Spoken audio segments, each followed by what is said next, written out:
Hey Meadows fam, thanks for joining me. I hope your Thursday is going awesome. One of the things I was reading this morning in the book of Second Corinthians, written by Paul. Paul knew his fair share of suffering, right? It was beaten into him, like quite literally. He was beaten and left for dead multiple times. He was imprisoned a bunch of times. He was shipwrecked twice, and maybe even three times. I love that one of the times he got shipwrecked, he actually swam to a nearby island, and while he was there, he got bit by a snake. Like, at what point are you like, Lord, are you kidding me? So Paul, who knows his fair share of suffering, is writing to a church in Corinth who also knows its fair share of suffering. And he says this, and our hope for you is firm because we know that just as you share in our sufferings, so also you share in our comfort. If there's a phrase I want you to hone in on there, it's this, is our hope is firm because we know. Or personalizing it, my hope is firm because I know. Paul says knowing is the key to firm hope. And that's hard right now because we just don't know.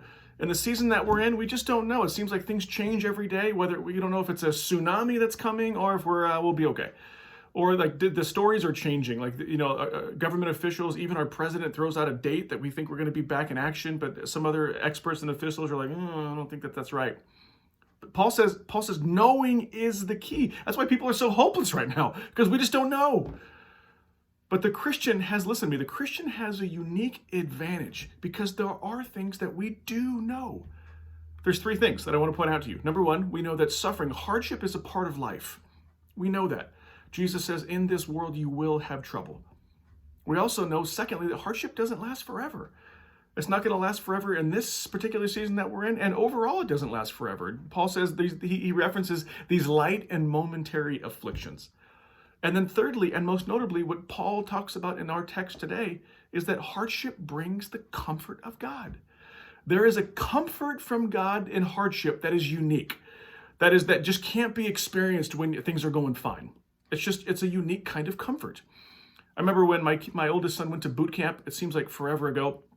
But when he went to boot camp, he was gone for 13 weeks, and we thought that we were ready. Portia and I thought we were ready. We were not ready. And the day came, and it became real. And all of a sudden, we were overwhelmed. Other kids were overwhelmed, and we were like shell shocked for like 3 or 4 days.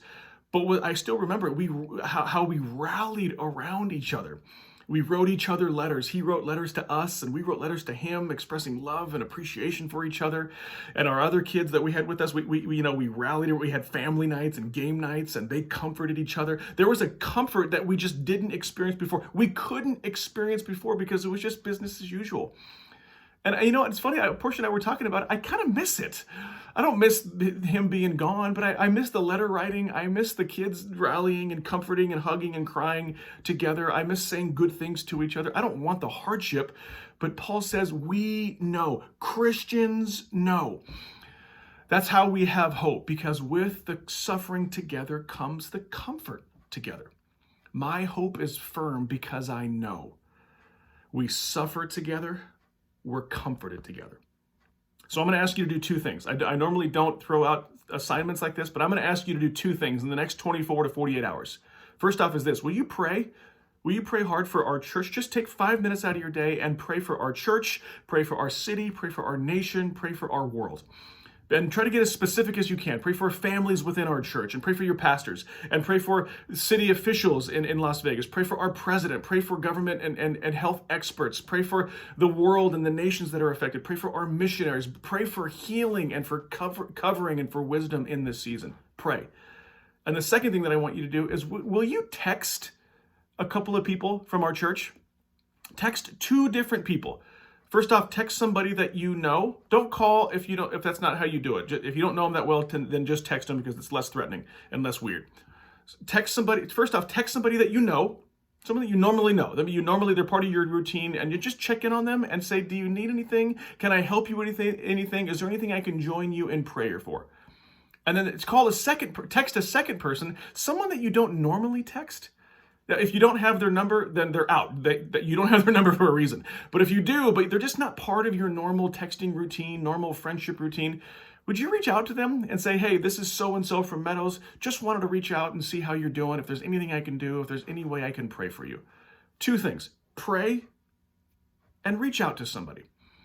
That's where hope is found. It's found in knowing that when we suffer together, we're comforted together with a unique kind of comfort that just can't be duplicated. And knowing that is the key to hope. May hope be built up this weekend when we pray and when we reach out to others that we're suffering together with, knowing that we're going to be comforted together as well. Love you guys. God bless you. And I'm looking forward to our next Sunday morning online gathering at 10 a.m. Love you all.